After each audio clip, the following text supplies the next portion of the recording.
చెప్పండి చేటా. Illegal business చేయటం అంటే నువ్వు హత్య చేసినంత తేలిక కాదు. రేపటి నుంచి కొట్టుకురా, నీకు నేను ట్రైనింగ్ ఇస్తాను. మాట ముఖ్యం చాటా.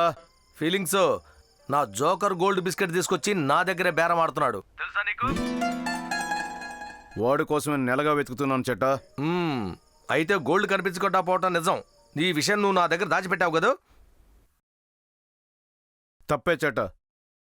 దాచిన చోట వస్తువులు మిస్ అయ్యాయంటే ఓకే, దాచిన చోటే మిస్ అయింది.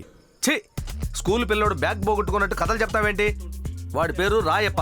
నగరప వలసలో వాడు పెద్ద రాజకీయ నాయకుడు. కృష్ణా జ్యువెలర్స్ అని వైజాగ్లో పెద్ద నగల షాపు పెట్టాడు. ఇదంతా నాకే తెలుసు. ముందు నా గోల్డ్ని ఏదో విధంగా కనిపెట్టే మార్గం చూడరా, అర్థమైందా? 170. Oh my god. Oh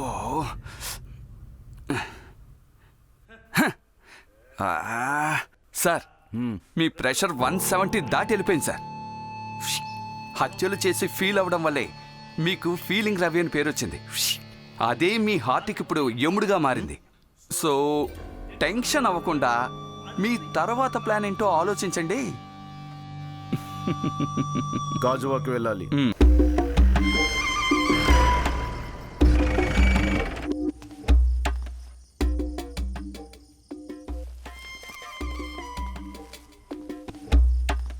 Mishra spice merchants.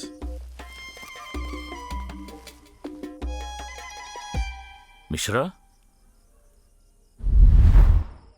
ఫోన్లో మాట్లాడింది మీరే కదా? అవును. ఎంత దూరం నుంచి బిజినెస్ కోసం వచ్చారు మీరు? చాలా సంతోషం. అరకు జీడిపప్పు 1వ నెంబర్ చేట. ఈ జీడిపప్పు వాసన చూసి నేను వైజాగ్ నుంచి రాలేదు మిశ్రా.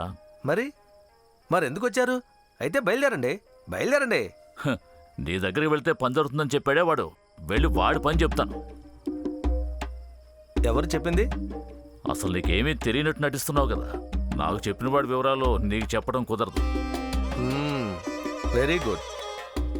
పార్టీని సీక్రెట్గా పెట్టేవాళ్ళంటే ఈ మిశ్రాకి చాలా ఇష్టం. ఆ సొరటివ్వు. సొరట? స్వర్ణం. ఆ బిస్కెట్ ఇవ్వు చేట. ఓ,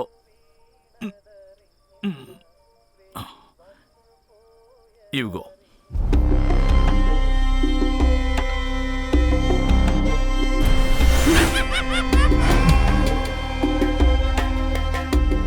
ఎంత వస్తుంది? ఇది ఎక్కడి నుంచి వచ్చింది నీకు? అర్థం కాలా? ఎక్కడి నుంచి దొంగిలించావు అంటున్నాను. అది నాకు తెలీదు. నేను ఈ సొత్తుకి ఓనర్ని కాదు, బ్రోకర్ని.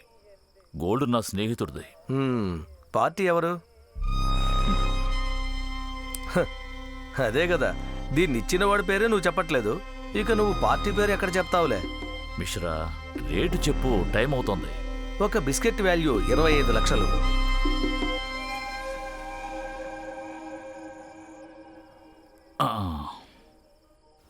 సంతోషం.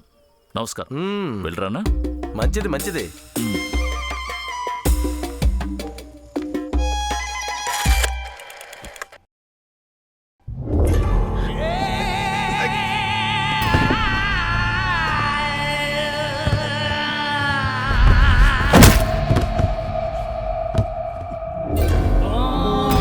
ఈయన పేరు ఫీలింగ్స్ రవి. తనకు ద్రోహం చేసే వాళ్ళని వెతికి మరీ ఘోరంగా చంపుతాడు. వాళ్ళు చేసే తప్పులకు తగినట్టుగా వాళ్లను టార్చర్ చేయడం అంటే ఈయనకు చాలా ఇష్టం. ఈయన వృత్తి ఏంటో చెప్పాలంటే, బిగ్ షాట్స్ రైడ్కి భయపడి ఈయనకిచ్చే దొంగ డబ్బు, బంగారం, డాక్యుమెంట్స్ ఇవన్నీ ఎప్పుడు ఎలా ఎక్కడ కావాలో అలా అందజేస్తాడనమాట. ఎలా వీటిని భద్రపరుస్తాడంటే ట్రావెల్స్ బస్సులో అప్ అండ్ డౌన్ మూమెంట్లోనే ఉంచుతాడనమాట. సాంప్రదాయాన్ని చాటుతున్నామన్న పేరుతో ఊరూరా విగ్రహాల్ని బలవంతాన పెట్టి ఎవరికీ అనుమానం రాకుండా దొంగ రవాణా చేయడంలో ఘటికుడండి.